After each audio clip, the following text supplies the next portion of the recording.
Hi guys, good evening, good evening, good evening, good evening, good evening. Welcome to my vlog. Ayan, nandito tayo ngayon sa Puro Kabat.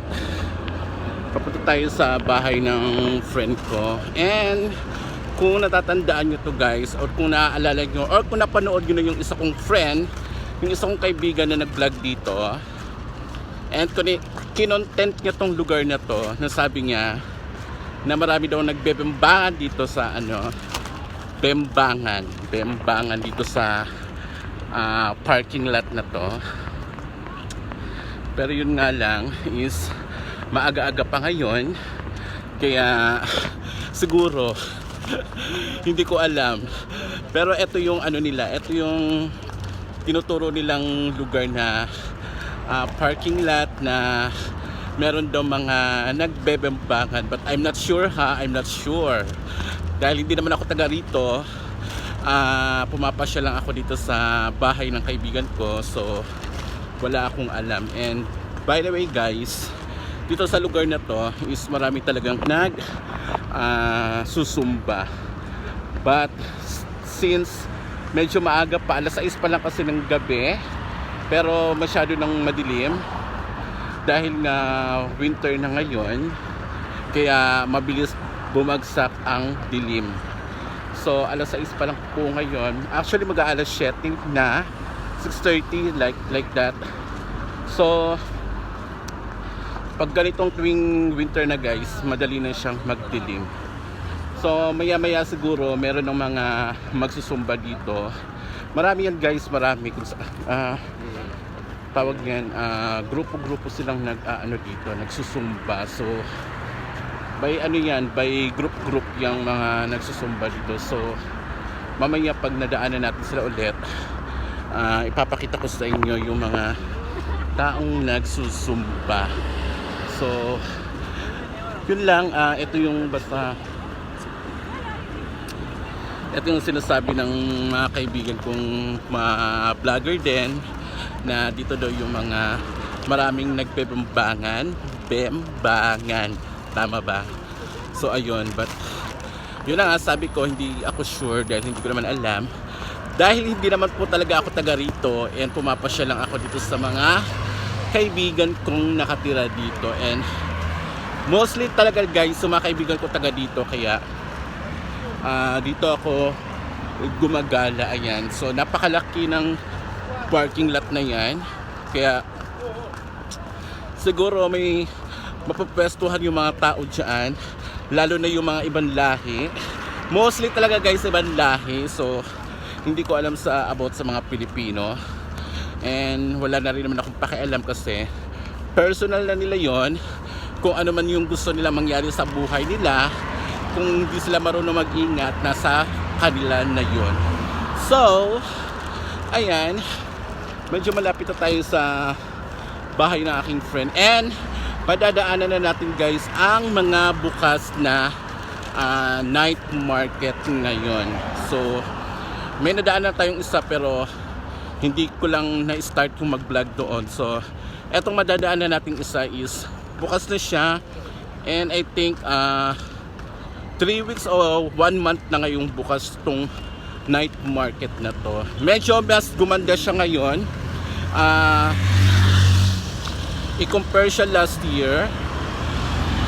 Hindi masyadong maganda last year yung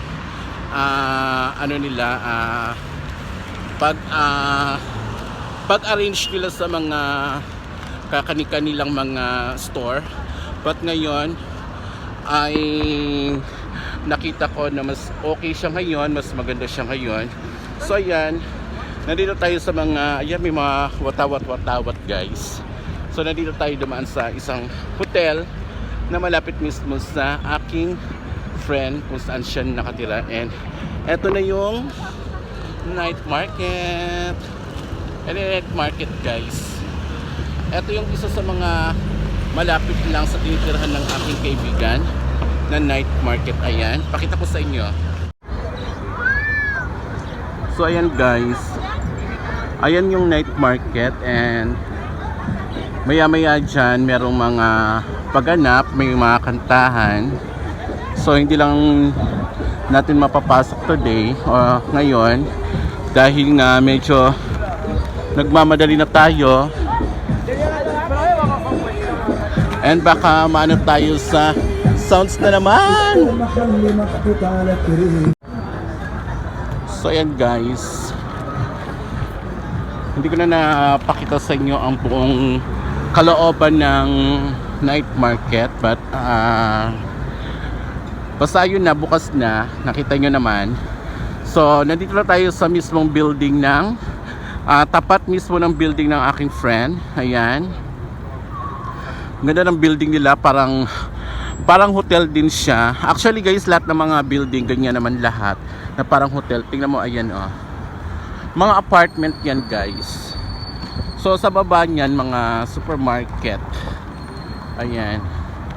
So nandito tayo guys. Actually guys, kaya ako nandito ngayon dahil meron akong kaibigan na pinangakuan ko siyang kukulayan ko yung hair niya, which is last week pa sana. But anong nangyari kasi guys is may pinuntahan kaming yung Global Village na pinuntahan namin ng mga kaibigan ko, and medyo late na kami nakauwi, mga 11 na ng gabi kami nakauwi, and ang usapan namin ng kaibigan ko is 8:30 or 9 PM magi-start na kami ng color ng hair niya. But yun na nga guys, hindi kami natuloy dahil nga na late na akong umuwi nung last week Wednesday, dahil na nagpunta kami ng Global Village ng friend ko, and ayun, hindi na rin ako nakapag-message sa kanya, sa kaibigan ko, and ayun, tawag niyan, dahil nga after nung pumunta kami ng Global Village is nag-stay kami sa hotel ng kaibigan ko kung saan siya naka-stay. Actually guys, yung kaibigan ko galing siyang Qatar, nagbakasyon siya dito ng 1 week. So sinamahan ko siya, or sumama ako sa kaibigan ko na mag-stay din sa kanya ng not 1 week. I mean, nag-stay lang ako na as a visitors lang.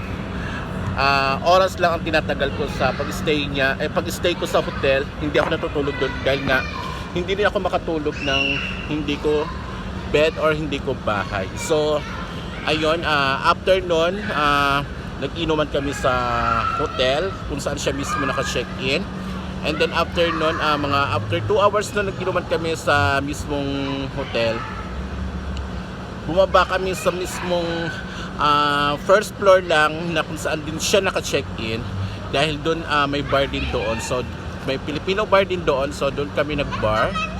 Ayan, and ayun, hanggang nalasing, hanggang nawala na sa isip ko. Hindi nawala sa isip ko.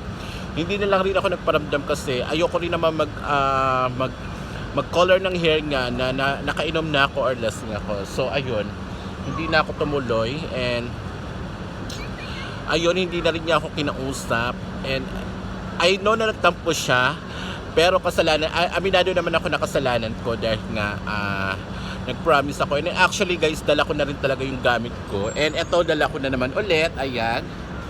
And then ngayon sabi ko sa kanya kagabi, day off ko ngayon, and kukulayan ko na siya ng hair ngayon. Kaya ayun, kailangan nang matuloy ngayon dahil nga hindi ko na alam kung anong next na mangyayari, or anong meron, anong ganap na meron ako sa mga susunod na araw, dahil nga mas okay na ngayon na gawin ko na siya para wala na sa isip ko, or mawala na akong iisipin na may obligasyon ako na gagawin. And also guys, for the love lang naman din yung gagawin ko sa kanya, dahil nga magbabakasyon siya sa Pinas next month. So gagawin ko na lang siya na mas maaga, para kahit pa paano wala na akong iisipin na poproblemahin ko na meron akong obligasyon na gagawin para sa kanya. So ayun. So ayun na guys, aakit na tayo dahil nga nakatambay tayo hindi dito, and nag-i-expect na rin yung kaibigan ko na aakit na ako doon. And ayan, so sasamahan niya na rin ako mamaya ng kaibigan ko na to Sasamahan niya ako sa bahay ng kaibigan namin kung saan ko kukulayan yung kaibigan ko sa mismong bahay na rin nila para dire-diretso na, hindi na ako tawag niyan, hindi na walang stress, ganyan, kumbaga. So ayun guys, teka lang, may nais lang ako. So ayun guys, aakit tayo and dun tayo magpapatuloy ng vlog kung walang sounds doon sa bahay niya. So ayan, mamaya ulit guys para tuloy-tuloy yung pag-vlog natin. So mamaya ulit, I love you. So ayun guys, kasama na kami ng friend ko ngayon. Pupunta kami sa bahay ng isa naming kaibigan kung saan namin kukulayan yung kasama namin. Ay nako, ang sakit talaga ng bato ko, day. Nakakalimutan ko.